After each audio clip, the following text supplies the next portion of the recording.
Organic शेती काळाची गरज बनली मित्रांनो, पाहू शकता या ठिकाणी उत्तम प्रकारचं शेतीचं उदाहरण स्ट्रक्चर बनवून स्टॉल या ठिकाणी पाहायला मिळेल।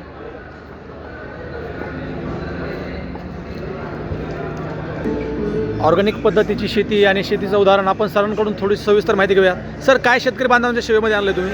नमस्कार शेतकरी बांधवांनो, मी स्वप्नील जाधव, झाडेक्सचा प्रतिनिधी।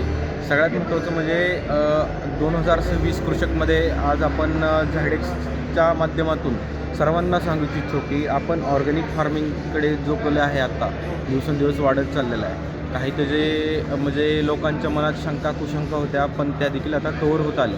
जसं की आपण पाहू शकताय की इथे आपण ऑर्गॅनिक जी झायटोनिक प्रकल्प संजीवनी आहे, हे पूर्णपणे आपण काय सांगतोय की बाबा जे काय तुमच्या सुरुवातीला भेसळपासून तुमच्या पूर्णपणे म्हणजे जे काय तुमचे डोस आहेत ते आपण ऑर्गॅनिक पद्धतीने सुद्धा जाऊ शकतो। रासायनिक खतांचा वापर न करता रासायनिक खतांचा वापर आपण एक साधारण सुरुवातीला सांगतोय की तुम्ही 31% कमी करा, दुसऱ्या वर्षी 50% कमी करा आणि तिसऱ्या वर्षी पूर्णपणे तुम्ही जैविक पद्धतीने सुद्धा जाऊ शकता झायटोनिक्सच्या माध्यमातून। नक्कीच मंडळी या ठिकाणी पाहू शकता शेतीचं उत्तम उदाहरण तुम्हाला पाहायला मिळेल।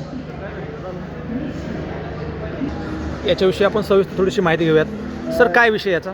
इथं झायट्रॉन टेक्नॉलॉजी आपण वापरलेली आहे। आपण जर इथं कॅमेरा केला तर तुम्हाला दिसेल इथे आपण पॉलिमर बेस्ड टेक्नॉलॉजी यूज केली आहे। इथं मातीच्या 2 कणामध्ये हे पॉलिमर जाऊन पाण्याच्या संपर्कात आल्यावर फुगतो। इथं तुम्हाला सॉईल बघायला भेटेल, नरम आणि भुसभुशीत झाली आहे। त्याच्यामुळे मुळांचा वाढ, उपमुळ्या बघितला असेल तुम्ही, याच्याकडे मायक्रोराच्या मित्रपुरुषीनं उपमुळ्यांचा खूप मोठं जाळं तयार झालेलं आहे। त्याच्यामुळं सगळ्यात जास्त फॉस्फरसचा अपटेक होतो, जो आज सगळ्यात शेतकऱ्यांमधला सगळ्यात महागडा जे घटक आहे ते तुम्हाला इथं अपटेक केला जातो। फुकटमध्ये मिळतो, फ्रीमध्ये भेटतो। जो जमिनीमध्ये ऑलरेडी लॉक आहे ते तो अवेलेबल होतं। नाते बळीराजाच्या विश्वासाचे मंडळी या ठिकाणी नक्कीच